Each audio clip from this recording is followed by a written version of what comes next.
반갑습니다. 워킹 바이블 TV 송명돈 목사입니다. 한 사람은 버려둠을 당하고 한 사람은 데려감을 당한다고 그랬죠. 이것이 어떤 의미일까요? 휴거일까요? 아니면 포로로 끌려가는 것일까요? 같이 한번 이 주제를 다뤄보겠습니다. 자, 여기 요한계시록 책입니다. 요한계시록 1장부터 11장 그가 왕노로 다시리라. 제가 30년 전에 요한계시록 강해집을 냈어요. 다니엘서를 포함한 510쪽이고 아주 중요한 부분만 넘어서 510쪽인데요. 이제 30년이 넘어서 책도 이제 품절이 될 뿐만 아니라 이제 모든 내용들을 한번 다시 집필을 해야 되겠다라는 마음을 품고 제가 오래전부터 집필을 시작해서 지금 중간 단계에 있습니다. 그래서 여러분이 이제 책을 보시게 되면 성경의 완성과 신앙의 놀라운 영광과 하나님의 놀라운 경륜을 다 알 수가 있습니다. 그래서 요한계시록 제가 여기 가제로 하나님의 왕국과 창조의 경륜의 완성이 요한계시록이에요. 요한계시록을 알지 못하면 하나님의 경륜을 알지를 못하게 되는 거예요. 모든 성경을 알아도 계시록을 모르면 결론 부분이 없게 된다는 사실이죠. 그래서 우리가 이 부분을 더 잘 알아야 될 필요가 있죠. 그래서 1장부터 11장까지의 내용을 제가 지금 집필 중에 있습니다. 여기 밑에는 그가 왕노릇 하시리라. 이게 가장 중요한 부분이거든요. 그래서 북펀딩이라는 게 소위 있는데 예약 구매로 후원을 하는 것입니다. 제가 이제 1장부터 11장까지 지금 집필 중에 있고요. 약 1000쪽에서 1100쪽 이렇게 분량이 될 것이고 양장본으로 이렇게 출판하게 될 것입니다. 우리 일선에서 수고하는 우리 목회자님들을 위해서 성도님을 위한 필독서로서 아주 심도 있게 30년 만에 재개정판을 새로 내게 됐습니다. 그래서 헬라어 원어가 있고 쉽게 또 발음도 달고 의미도 설명하면서 또 영어로도 병기를 해서 뭐 학생들이나 성도님이나 목회자들도 이해하기 쉽게 했고요. 특별히 무천년설과 전천년설을 비교해 가면서 어떤 것이 이제 성경의 견해고 어떤 것이 오류가 있는지를 자세히 QST하면서 책을 달았습니다. 아마 이렇게 요한계시록을 쓴 책은 제가 찾아보질 못했어요. 또 중요한 것은 각 중요한 주제들을 토픽으로 다 이렇게 달았습니다. 쉽게 얘기하면 생명책에서 그 이름이 흐려진다고 했는데 지운다고 했는데 그 뜻이 바로 무엇인가 성경을 쭉 통해서 하나의 논문과 같이 모든 주제들을 망라해서 이렇게 달았고요. 정가가 이제 약 59,000원인데 예약 특가가 5만 원이에요. 그리고 이제 무료 배송이 됩니다. 이 계좌에 본인 이름을 꼭 기재를 하셔서 5만 원을 입금한 후에 이 메일로 입금자 성명과 주소를 보내시면 출판 후 가장 먼저 이제 10월경이 될 것 같습니다. 먼저 마태복음 24장 40절입니다. 그때 두 사람이 밭에 있음에 한 사람은 데려가고 한 사람은 버려둠을 당할 것이요 두 여자가 맷돌질을 하고 있음에 한 사람은 데려가고 한 사람은 버려둠을 당할 것이니라. 그러므로 깨어 있으라. 어느 날에 너희 주가 임할는지 너희가 알지 못함이니라 말씀하셨죠. 그래서 이런 말씀에 대한 이제 주류를 이루는 해석이 있어요. 이게 무천년설의 설교 유형입니다. 무천년설은 현천년설이라고도 불리우죠. 초림부터 재림까지가 천년왕국. 지금 교회가 왕노릇하고 있다는 겁니다. 오늘날 한국 교회가 지금 왕노릇하고 있다는 거예요. 세계 모든 교회가 왕노릇하고 있고 죽은 성도는 하늘에 있는 천국에서 왕노릇하고 있다고 말하죠. 그래서 여기 버려둠을 당한 자가 있고 데려감을 당한 자가 있어요. 이 데려감을 당한 자를 신자라고 말합니다. 근데 이게 여기 데려감을 당한 것이 좋은 뜻 아닙니까? 적극적인 의미. 버려둠을 당한 것은 이제 소극적인 의미란 말입니다. 그래서 이건 불신자다라고 이제 말씀을 전하면 무천년설적인 관점으로 성경을 보고 있는 거예요. 그래서 이 데려감을 당한 자는 또 누구와 일치시키냐면 슬기에 있는 다섯 처녀라고 말해야 돼. 슬기에 있는 다섯 처녀가 데려감을 당한 자라. 이 부분도 성경 안에서 맞거든요. 그리고 버려둠을 당한 자는 미련한 다섯 처녀라고 말합니다. 그러니까 미련한 다섯 처녀를 불신자로 말한다는 사실이죠. 여러분, 데려감을 당한 자는 슬기에 있는 다섯 처녀가 맞아요. 그 성격상. 그런데 미련한 다섯 처녀는 신자거든요. 근데 이 신자지만 미련했는데 그것을 불신자라고 또 이렇게 말씀을 전한다는 것은 이제 오류라는 것입니다. 또 달란트 비유에서 착하고 충성된 종이 있죠. 5달란트. 2달란트 맡은 종은 또 다른 5과 2달란트를 남겼어요. 그래서 데려감을 당한 자는 착하고 충성된 종으로서 신자다라고 말하는데 이 부분은 틀리지가 않는데 또 악하고 게으른 종은 불신자다, 버려둠을 당한 자다라고 이렇게 해석을 한다는 것입니다. 여기에서 이제 오류가 생기는 거예요. 왜냐하면 근본 말씀을 보는 그런 구도가 틀리기 때문에 이런 결과를 가져온다는 사실이죠. 그리고 또 더욱더 심각한 것은 마태복음 25장에 우리가 흔히 양과 염소의 비유라고 말하지 않습니까? 사실 이건 비유가 아닙니다. 왜냐하면 예수님께서 이 땅에 천사들과 함께 오셔서 영광의 보좌에 앉으시게 될 때 모든 살아있는 불신자들을 모으거든요. 모든 불신자 가운데 어떤 자는 양으로 어떤 자는 염소로 구분한다는 것입니다. 그래서 여기 데려감을 당한 자를 양이라고 말하고 염소는 버려둠을 당한 자로서 불신자라고 말하는데 이제 뒤에 이제 말씀을 상고하겠는데 양과 염소는 모든 민족, 모든 열방, 열국, 이방 가운데에 있는 불신자지 양은 신자가 아닙니다. 그래서 이 양과 염소에 대한 것은 정말 수많은 오해가 있습니다. 제 워킹 바이블하고 양과 염소를 치면은 영상이 4개인가 5개가 올라가 있습니다. 그 부분을 참조하시면 되겠습니다. 자, 그래서 우리가 무천년설이란 어떤 것인지 간단히 알 필요가 있습니다. 그 말이 어려운 것 같은데 어렵지가 않습니다. 천년왕국이 여기 무자가 없다는 뜻인데요. 없다는 것은 천년왕국이 없다 그런 뜻이 아니라 천년이라는 기간으로 한정되지 않는다라는 뜻이에요. 그래서 여기 도표에 나와 있는 것처럼 구약시대로부터 예수 그리스도께서 오셔서 구속의 역사를 성취하셨죠. 죽으신가 장사된과 부활 승천을 통해서요. 그래서 이제 이게 교회 시대인데 이 초림 때부터 예수님의 재림할 때까지가 천년왕국이라는 것이 무천년설이에요. 자연히 천년왕국은 적극적인 의미가 있죠. 주님이 오늘도 이 교회를 통해서 온 세상을 지금 통치하신다는 겁니다. 그러면 이제 하나님을 대적하는 마귀, 사단에 대한 또 견해가 있습니다. 이게 중요한 부분이죠. 그래서 여기 예수님이 초림 때에 사탄이 무저갱에 갇혔다는 거예요. 그래서 계시록 20장에 이제 사단이 무저갱에 갇히는데, 그래서 계시록 20장을 예수님의 초림 때 시기로 이렇게 일치를 시킵니다.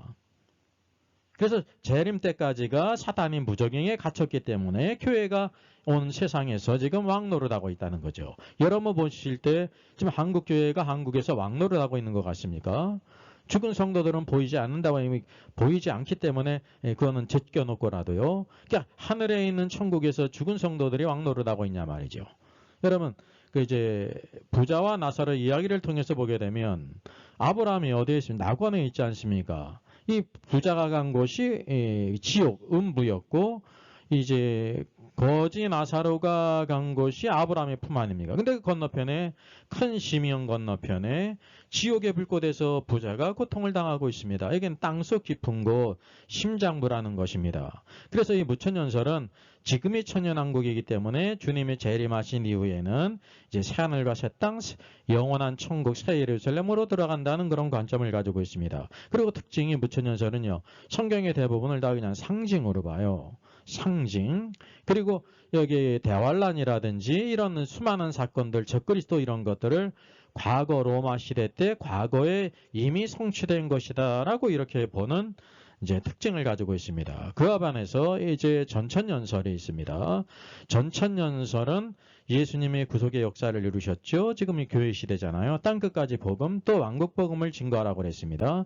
그리고 마지막 주님이 재림하시기 전에 멸망에 가증한 것이 거룩한 곳에 선 것을 보거든 그때 대환란이 있겠다 그랬습니다.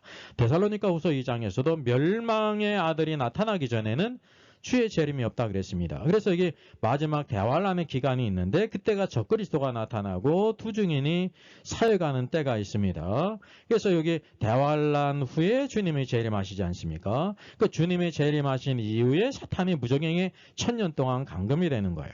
무저갱이 1000년 동안 감금되기 때문에 이 땅에서 주님이 이 땅에서 그리스도의 왕국, 하나님의 왕국을 가져와서 온 땅을 그리스도께서 공의로 통치하시고 이기는 성도들이 그와 함께 왕노릇 한다는 거죠. 이게 지금이 천년왕국이 아니라는 것입니다. 재림 후에 천년왕국이 있고 천년왕국 후에 사단이 잠시 놓이는데 그때 불못에 던지우고 새하늘과 새 땅, 새 예루살렘으로 들어간다는 거죠. 그래서 여기 천년설이라는 것은 하나의 신학적인 부분이지만 성경 전체를 이렇게 정의하는 중요한 부분이에요. 지금이 어떤 시대냐, 천년왕국이 언제 있을 것이냐라고 하는 중요한 부분을 다루고 있기 때문에 성경을 보는 기본 프레임이라는 사실입니다. 그래서 우리가 부천연설로 말씀을 전하면 성경의 모든 말씀이 왜곡이 일어나는 거예요. 전혀 다르게 일어난다는 거죠. 그래서 우리가 성경을 전천연설적으로 봐야 될 필요가 있습니다. 물론 수많은 근거들을 이제 이 주제에 맞춰서 뒤에 볼 것입니다. 그래서 전천연설은 이제 대부분 성경의 문자 그대로 이루어지는 것입니다. 그리고 상징이 있죠.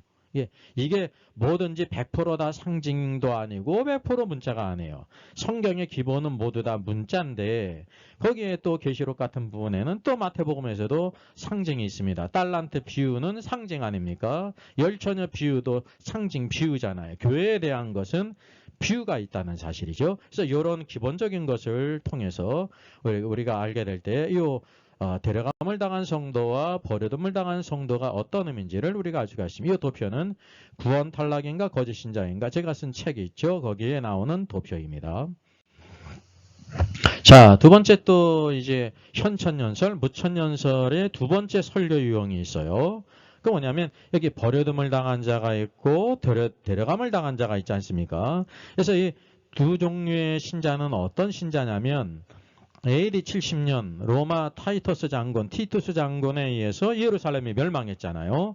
그때 멸망할 때 이제 로마 장군이 예루살렘을 멸망시킨 후에 거기에 있는 유대인들, 이제 유대인들을 어떻게 하냐면 데려감을 당한 자는 포로로 끌려간 유대인이라고 해석합니다. 이게 데려감을 당한 게 나쁜 거죠.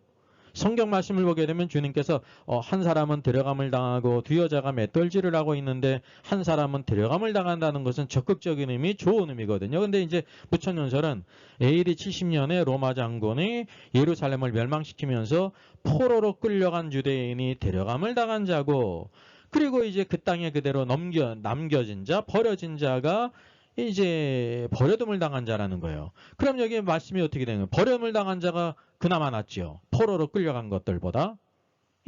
그래서 이 무천연설은 이 말씀을 과거로 해석한다는 것입니다. 그래서 계시록의 대부분을 미래에 장차 있을 일이라는 것을 무시하고요. 과거로 모두 다 해석을 해요. 과거에 있는 것으로. 이게 이제 성경을 보는 데 있어서 큰 문제가 일어난다는 것을 우리가 알 수가 있습니다. 여기 24장 40절에 그때 두 사람이 밭에 있는데 데려감을 당하고 버려둠을 당하는 그때가 어떤 때인지를 성경을 통해서 한번 우리가 분별해 보겠습니다. 그 앞에 나오는 24장 36절에 그러나 그날과 그때는 아무도 모르나니 하늘의 천사들도 아들도 모르고 오직 아버지만 아시느니라. 이 그날과 그때가요, 예루살렘이 멸망할 때를 가리킵니까? 만약에 그렇다고 하면 이 24장 40절이 그 예루살렘의 멸망할 때를 가리키는 거라는 약간의 근거가 있죠. 이게 우리가 알다시피 여기는 말은 무엇이냐면 주님이 재림할 때예요. 그 재림할 때라는 기본적인 프레임이 있고요. 정확하게는 재림 전에 우리 교회 가운데 깨어있는 자를 주님이 데려가시는 때가 있습니다. 휴거의 때를 가리키는. 그 휴거의 때는 아들도 모르고 천사들도 모르고 아무도 모른다는 거예요. 아버지도 모른다는 거죠.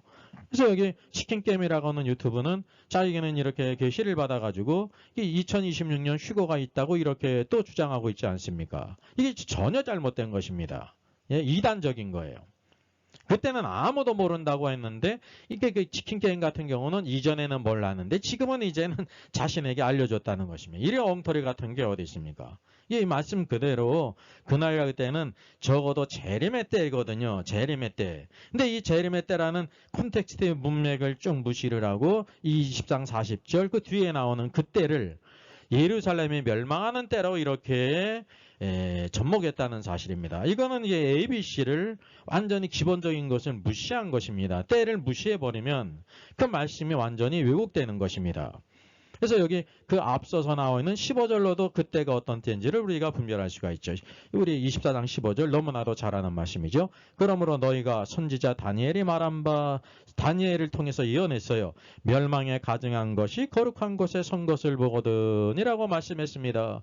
멸망에 가증한 것은 우상을 가리키고 거룩한 곳, 가장 거룩한 곳 바로 뭐냐면 예루살렘 성전이 다시 세워질 것, 그곳에 멸망에 가증한 우상이 세워질 것을 보여주고 있습니다.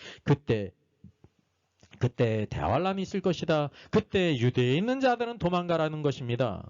왜냐하면 이 유대 땅의 대환란의 중심지가 되기 때문이라는 사실이죠. 이것이 오늘날까지 성취되지 않았어요. 여러분, 오늘날까지 예루살렘에 성전이 있습니까? 없습니까? 없어요. 그러니까 이제 장차 예루살렘 성전이 지어질 것을 우리가 알고 있는 것입니다. 그 먼저 지어지는 것이 있어야 되고 그 후에 적그리스도가 자기 우상을 그곳에 선다고 하는 사실이죠. 여러분, 이때가 이제 예루살렘이 멸망할 AD 70년일까요? 아니라는 사실입니다. 이게 성경 24장에 나오는 기본 콘텍스트예요. 그러면은 여기 예루살렘에 대한 멸망은 어디에 기록되어 있습니까? 24장 2절 초반부에 있는 것입니다. 제자들이 성전을 가르쳐 보이려고 이렇게 하게 될 때 24장 2절에 내가 진실로 너에게 이르노니 돌 하나도 돌 위에 남지 않고 다 무너뜨려지리라 그랬습니다. 이 돌은 성전의 돌을 가리키는 겁니다. 그 모든 돌들이 돌 위에 돌 위도 남지 않고 다 무너뜨려지리라. 이게 예루살렘의 멸망에 대한 것은 24장 2절입니다. 그러면서 쭉 마지막 때에 될 일을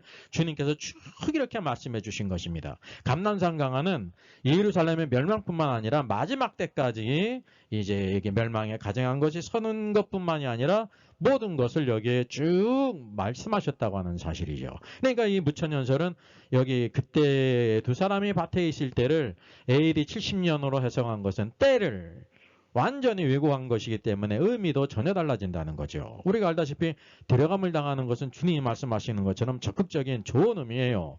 버려둠을 당하는 자가 되지 말라. 왜냐하면 뒤에도 말씀하고 있지 않습니까? 그러므로 깨어있으라. 어느 날에 너희 주가 임할는지, 여기가 어느 날에 주가 임할는지는 주님의 재림할 때 휴거의 때를 가리키는 것이지 AD 70년 예루살렘에 멸망할 때가 아니지 않습니까? 이게 가까운 콘텍스트만 바로 42절만 봐도 이게 예루살렘의 멸망이 아니라는 것을 아는데, 무천년설에 속한 신학자들은 이것이 AD 70년 로마가 멸망할 때 어떤 자들은 포로로 끌려가고 어떤 자들은 남겨질 것이다 라고 이렇게 해석하고 있다는 것입니다. 이게 성경을 전혀 잘못 이해한 것입니다. 그래서 우리가 성경을 바르게 가르치는 것이 필요하다는 사실이죠. 자, 우리가 한번 찾아보겠습니다. 그럼 전천년설, 이 워킹 바이블의 관점은 바로 뭐냐면 버려둠을 당한 자가 있고 데려감을 당한 자가 있지 않습니까? 이 두 데려감을 당한 자나 버려둠을 당한 자는요, 모두 다 교회의 신자예요. 신자인데 어떤 신자냐면 주님이 재림할 때 마지막 때에 살아있는 성도예요. 그 이유가 바로 뭐냐면 두 사람이 밭에 있다는 것은 밭에서 일하고 있다는 거거든요. 그러니까 살아있는 성도를 가리켜요. 남자로서. 그리고 또 주님께서는 두 여자가 맷돌질을 하고 있으며, 맷돌질은 여자의 일입니다. 그래서 두 여자가 맷돌질을 하고 있다는 거는 살아있는 성도를 가리키는 겁니다. 똑같이 다 살아있어서 다 이렇게 일을 하고 있는데 어떤 사람은 데려감을 당하고 어떤 사람은 버려둠을 당할 것을 여기에 말씀하신 것입니다. 그래서 여기 우리가 알다시피 데려감을 당한 자는 그 신앙의 유형이 누구와 동일하냐면 슬기에 있는 다섯 처녀와 동일한 거예요. 깨어있는 자이기 때문에. 그리고 버려둠을 당한 자는 그 신앙의 유형이 미련한 다섯 처녀와 유사한 겁니다. 예, 모두 신자이기 때문에 이렇게 비교할 수 있는 것입니다. 미련한 다섯 처녀가 불신자가 아니라는 거죠. 그래서 열 처녀 비유도 비우고, 여기 이제 버려둠을 당할 것이다,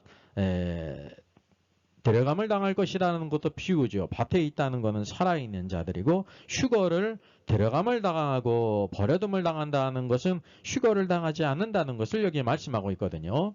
또 달란트 비유에서 착하고 충성된 종은 데려감을 당한 성도와 신앙이 같죠. 그리고 악하고 게으른 종은 버려둠을 당한 자와 그 신앙의 유형이 같은 것입니다. 왜냐하면 이게 모두 다 교회에 대한 것이기 때문에 교회 가운데는 이렇게 착하고 충성된 종이 있고 악하고 게으른 종이 있고 슬기 있는 처녀가 있고 미련한 처녀가 있고 이렇게 데려감을 당한 자가 있고 버려둠을 당한 자가 있다는 것을 우리에게 보여주고 있는 것입니다.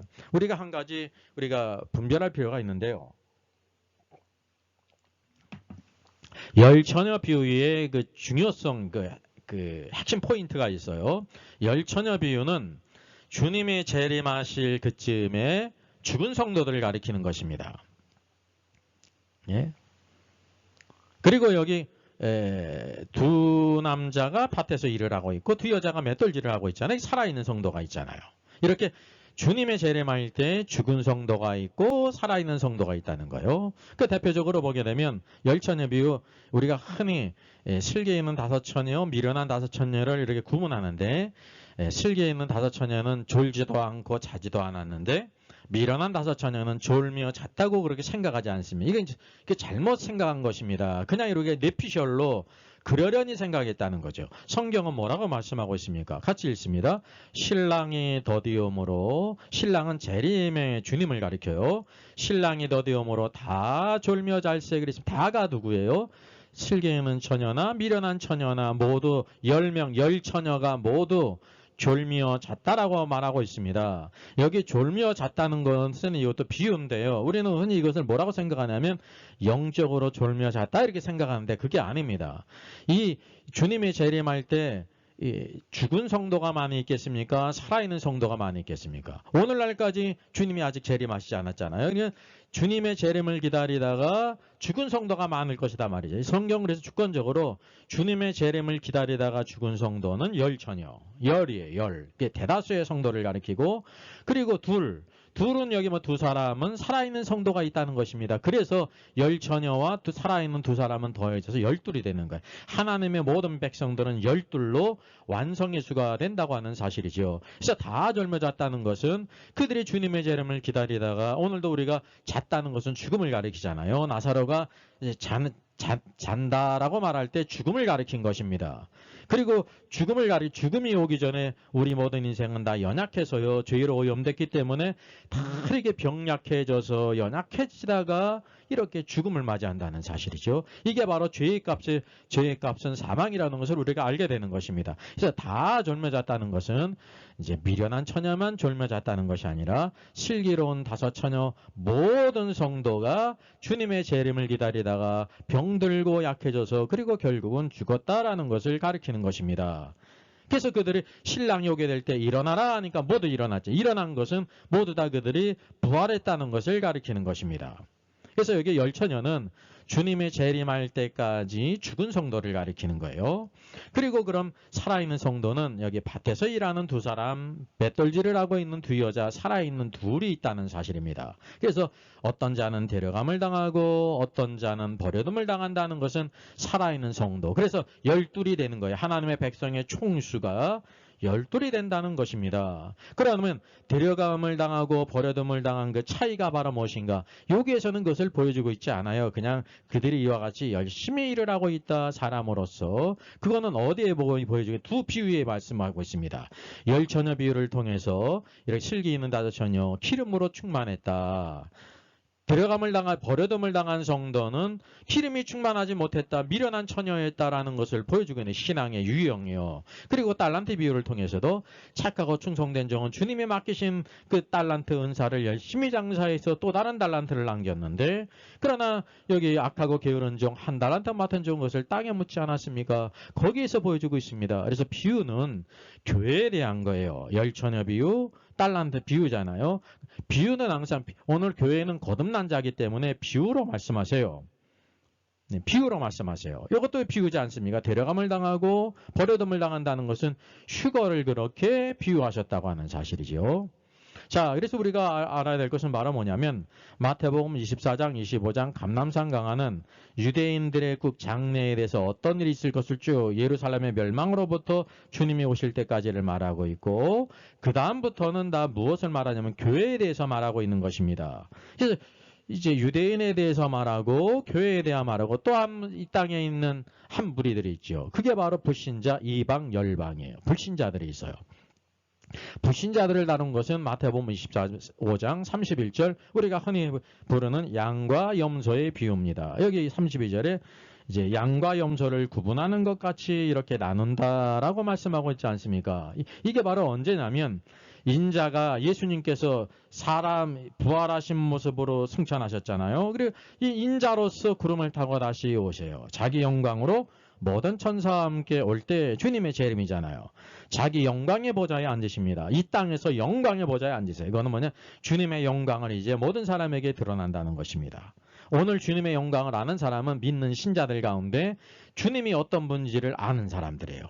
주님이 어떤 분이를 아는 사람은 주님의 통치와 다스리는 말씀 가운데 성령으로 주를 위해서 정말 죽도록 충성하고 주님의 형상을 닮아가고 주의 뜻을 따라 살아가는 성도라 말입니다. 그 세상은 예수 그리스도가 하나님의 아들이시고 만왕의 왕인 것을 모릅니다. 그러니까 믿지를 않지요. 근데 주님이 재림하실 때에는 그분 영광을 드러내시기 때문에 천사들과 함께 오기 때문에 이제 더 이상 믿음이 필요가 없어요.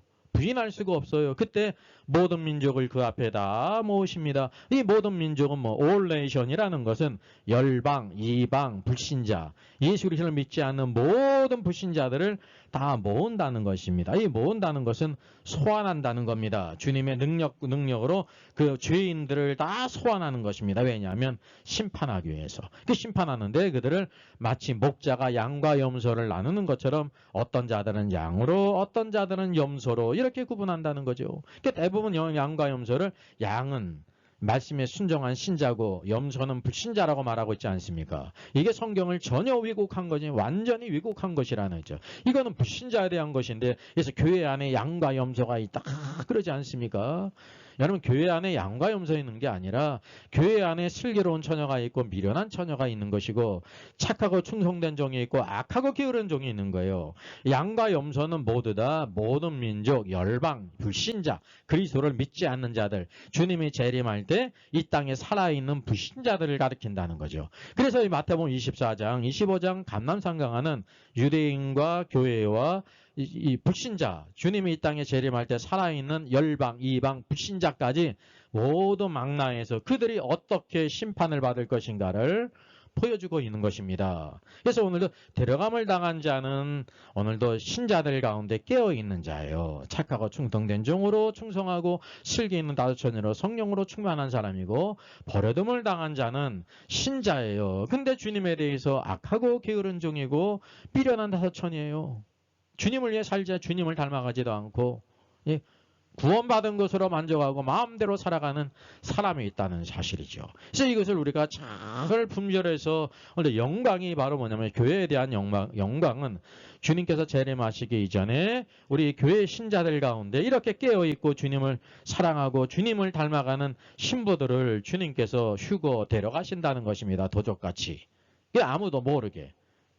이 땅의 도적은 물질적인 보화를 귀히 여기지만 영적인 도적이신 예수 그리스도는 오늘도 주님을 사랑하고 주님을 닮아가고 주를 위해 살아가는 성도를 보화로 여기시기 때문에 그들을 이렇게 훔쳐간다는 것은 아무도 모른다는 것입니다. 아무도 모르게 데려가시는 게 그것이 휴거 사건이죠. 오늘도 영광의 소망의 이 말씀을 우리가 바르게 증거하게 될 때 이 소망을 가운데 주님을 섬겨야 되는 것입니다.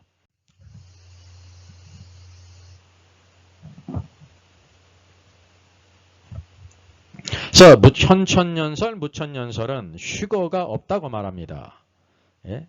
AD 70년 로마에서 예루살렘이 멸망할 때에 데려감을 당한 것이 포로로 끌려간 것이다 이렇게 해서 그래요. 그래서 전천년설 우리 워킹 바이블에서는 또 이게 데려감을 당한 자는 포로로 끌려간 자고 버려둠을 당한 자는 포로로 끌려가지 않은 자로 이렇게 해석합니다. 성경이 완전히 왜곡이 된다는 것입니다. 휴거는 하나님의 능력에 의해서 데려감을 당하는 것입니다. 왜요? 깨어있는 자들.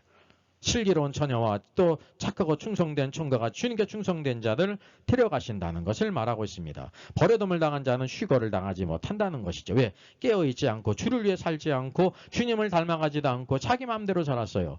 왕국 주님의 통치 안에서 살지를 않았다는 사실이죠. 이렇게 두 가지로 나뉘는 것입니다. 그래서 무천년설적으로 성경을 보게 되면 완전히 잘못 보는 것입니다. 여러분 이제 붉은 선글라스를 끼고 세상을 바라보면 모두 붉게 보이는 것처럼 무천년설이라는 선글라스를 끼고 보면 모든 것이 성경이 이렇게 왜곡이 되는 것입니다. 그래서 우리가 바른 성경관을 가져야 되죠. 우리가 휴거의 예표가 누가 있습니까? 하나님과 동행한 에녹이 있잖아요.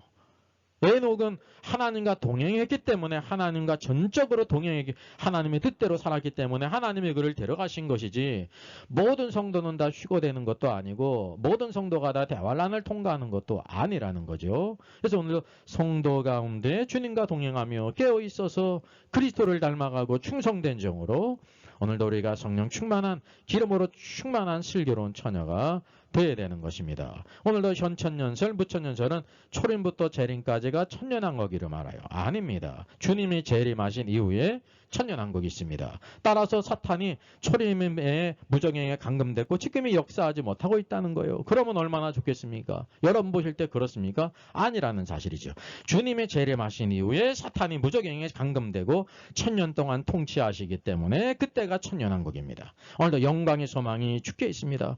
오늘도 그리스도께서 하나님의 왕국을 이 땅에 가져오셔서 통치하실 그때를 바라보면서 오늘도 이 땅에서 교회 가운데 우리 안에 예수님께서 성령과 말씀으로 우리를 통치하셔서 주님께 순종함으로 오늘도 하나님의 왕국을 이루고 주님의 길을 예비하는 축복자로 쓰임받는 휴거에 대한 또 여러 가지 많은 확증들이 있습니다. 많은 말씀들이 있는데 중요한 말씀 한 군데만 보겠습니다. 주님께서 휴거될 것을 이렇게 경고하셨어요. 대환란을 피하고 너희들은 휴거되라 그랬습니다. 누가복음 21장 34절입니다. 너희는 스스로 조심하라. 그렇지 않으면 방탕함과 술 취함과 생활의 염려로 마음이 둔하여지고 뜻밖의 그날이 덕과 같이 너에게 임하리라. 이날은 덕과 같이 임하는 이날은 온 지구상에 거하는 모든 사람에게 임하리라. 이러므로 너희는 장차 올 이 모든 일을 능히 피하고 인자 앞에 서도록 항상 기도하며 깨어있으라 그랬습니다. 이 모든 대환란의 덫을 피하고 인자 앞에 서는 것이 휴거되는 거예요. 그래서 휴거는 믿는 신자가 다 그냥 되는 게 아닙니다. 여기 주님이 경고하셨잖아요. 무엇을 극복해야 돼요? 방탕함을 극복해야 돼요. 오늘 신자들 가운데 방탕한 성도가 많지는 않죠. 적지만 있는 것을 우리가 부인할 수 없지 않습니까? 그래서 방탕함을 극복해야 되고, 둘째 술 취함. 술 취함은 또 좀 더 광범위하지 않습니까? 술 취함을 여러분 아주 과소평가하는 분들이 많이 있습니다. 술 취한다고 해가지고 구원 못 받는 게 아닙니다. 구원은 조건이 없습니다. 행위로 말미암는 것이 아니기 때문에. 근데 구원받은 이후에 술 취하는 성도는 주님의 뜻대로 살아간다고 말할 수 없어요. 적어도 술 취하는 성도는 휴거될 수가 없어요. 왜냐하면 여기 술 취함에 마음이 둔해져서 그날이 덕과 같이 너에게 임하는 임에서 휴거되지 못할 것을 말씀하고 있습니다. 그래서 우리가 성령 충만한 사람은 술 취할 수가 없어요. 술 취한 사람은 성령 충만하다고 말할 수가 없는 것입니다. 또 셋째, 생활의 염려. 우리가 생활의 염려 없이 살아갈 사람이 없지 않습니까? 모두 다 먹을 것이, 입을 것이 필요하고 거할 것이 필요하지 않습니까? 그러나 우리는 생활의 염려로 살지 않고 먼저 그의 나라와 그의 왕국과 그의 일을 구하라. 오늘도 하나님의 오늘도 왕국의 통치 안에서 그렇게 살아가야 된다는 게 믿음의 원리에서 살아야 돼. 염려로 살면 절대로 하나님의 통치 아래 살아갈 수가 없습니다. 그냥 먹고 살기 위해서 죽을 때까지 허덕이다가 그렇게 살다가 가는 것입니다. 그래서 소극적인 거, 방탕함과 술 취함과 생활의 염려에 오늘도 마음이 둔해지지 않도록 이것을 소극적인 것을 극복해야 되는 것입니다. 이거는 소극적인 것이죠. 그것만 있어서는 안 돼요. 적극적인 것이 있어야 된다는 거죠. 항상 기도하라. 인자 앞에 서도록 항상 기도하라. 또 어떻게 하라 했어요?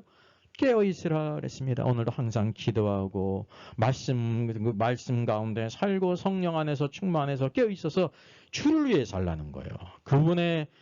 그의 왕국과 그의 일을 구하고 여러분의 삶이 오늘도 삶의 중심이 나 자신에게 있습니까? 그리스도께 있고 교회에 있습니까? 하나님의 왕국에 있습니까? 이거를 보면 우리가 분별할 수가 있는 것입니다. 그냥 외적으로 기도한다고 해가지고 이게 되는 문제가 아니에요. 정말 항상 기도하고 깨어있는 사람은 주님의 영광을 위해서, 복음을 위해서, 교회를 위해서 오늘도 살아가고 그분을 닮아가고 죄를 무서워하고 정말로 의롭게 하나님을 기쁘시게 하는 자로 주님과 함께 동행하며 산다고 하는 사실이죠. 이렇게 될 때 어떻게 된다고 말씀하고 있습니까? 장차의 모든 일을 능히 피하고 대환란의 덫에 걸리지 않고 인자 앞에 선다. 인자가 어디 계셔요? 3층 천에 계시잖아요. 계시록 14장에 인자, 하나님의 보좌 앞으로 올라가는 것이 휴거라는 사실이죠. 그래서 여기 데려감을 당한 성도는 방탕함과 술 취함과 생활의 염려를 극복했어요.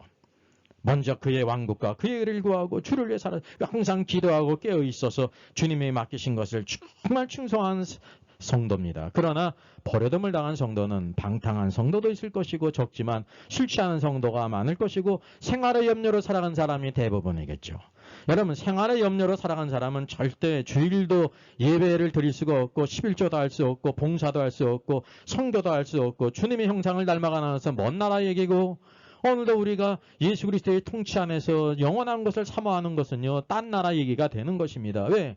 생활의 염려 때문에 무엇을 먹을까, 무엇을 입을까, 그 염려 때문에 맨날 살아가는데 주님을 위해 살아가는 것이 있습니까? 롯과 같은 삶을 사는 거죠. 그래서 아브라함과 롯은 완전히 대조가 되는 겁니다. 모두 다 구원받은 사람이지만 롯은 자기의 삶의 중심이 세상에 있었기 때문에 소돔성으로 내려갔잖아요. 성공했잖아요.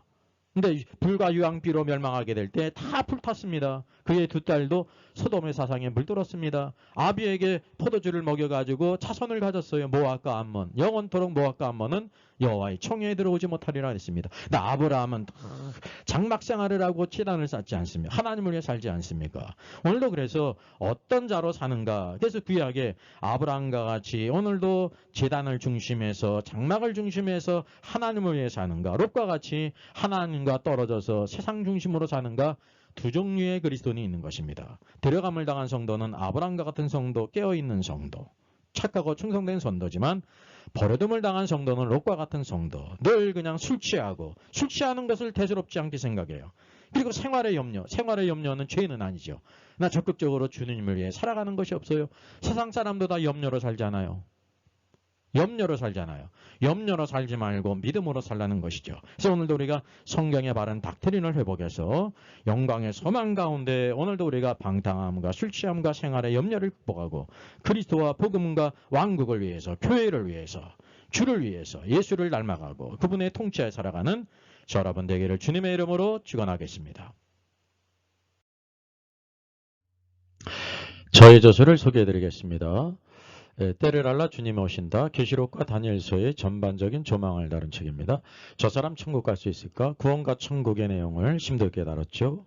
구원 탈락인가 거짓신자인가? 모든 중요한 제문제를 다룬 책입니다. 탈고되기가 있고요. 여러분 센스 있는 사람들의 특징이 뭘까요?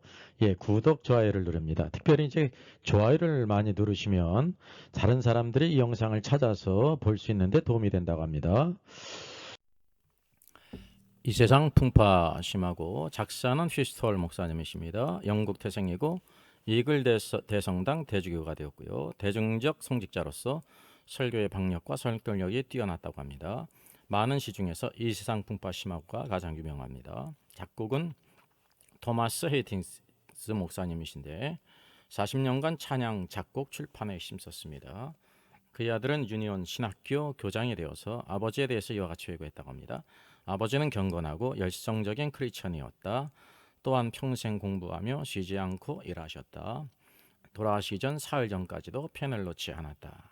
원래 이 찬송 제목은 리트리트, 피난처, 피정처 그런 뜻입니다.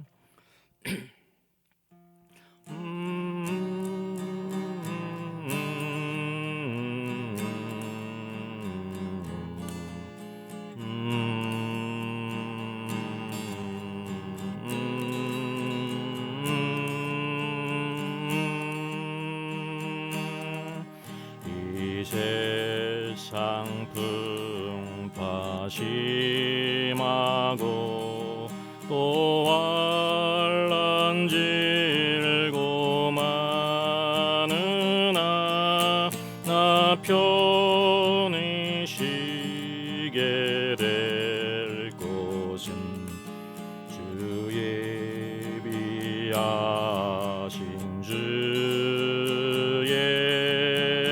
전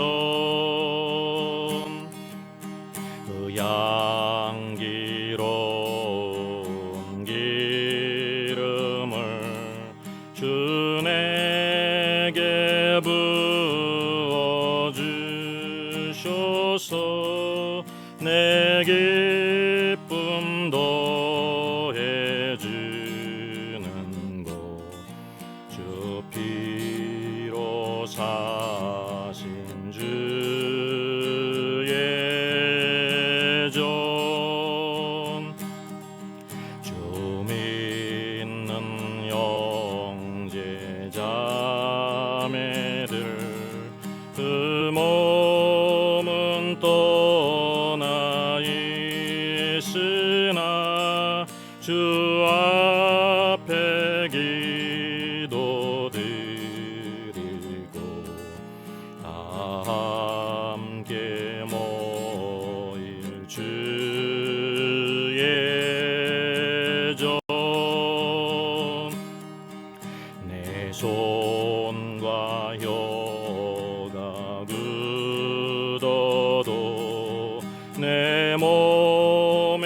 피가 식어도 나 영영 잊질 못할 것은 은혜의 보좌 주의 전.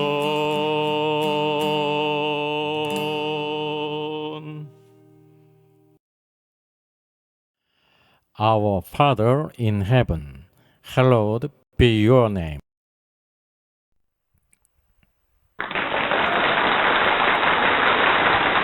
수고하셨습니다.